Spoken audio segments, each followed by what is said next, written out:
This scene is my favorite scene in the film, and it's sort of its own little short film, really, and it came together so beautifully, and it was an amazing day in my life too, because I was there when they filmed it, and there were 7,000 extras, all in period costumes, and it came out, as better than I could have ever hoped.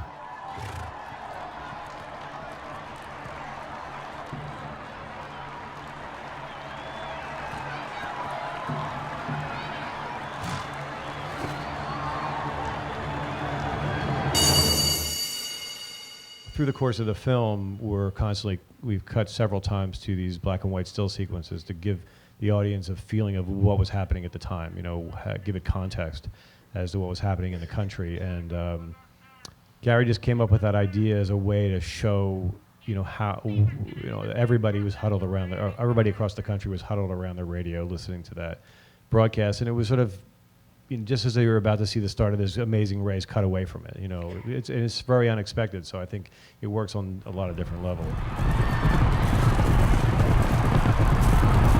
When Seabiscuit wins at the end, they were shot that section of the race. They shoot the race in continuity, and they shot that section of the race last, and they couldn't get. Horses are horses. You can't give them direction. They're going to do what they're going to do, and Seabiscuit kept losing. And they were running out of takes, and we were talking about how to do this. Like, we were running out of light, and you can only run horses a certain amount of times, and then you have to change horses, and it takes a long time. And so finally, they ran one take with the War Admiral horse instead of using a thoroughbred, which kept beating Seabiscuit, they used a lead pony, which is basically not, it's like way down on the horse scale, and that's the only way they could get Seabiscuit to win. So long, Charlie.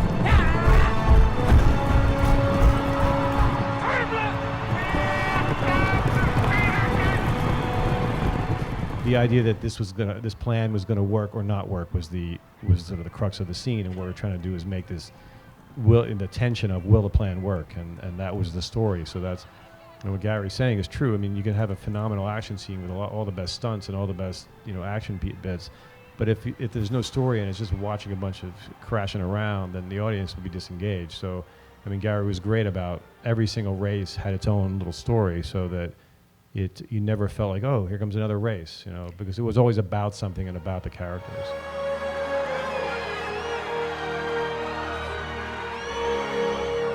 There's that wide shot at the very end where there's an imperfection in the camera move. It's sort of the camera sort of readjusts and snaps in a little bit and gets it to be a tighter size. And Gary wanted to trim that part off, the director, and I was like, well, no, I use that on purpose because it gives it sort of an immediacy and sort of an alive feeling that, sort of fortunate mistakes, and it gives the film a sort of visceral, alive kind of feeling where, that it feels, unplanned and real.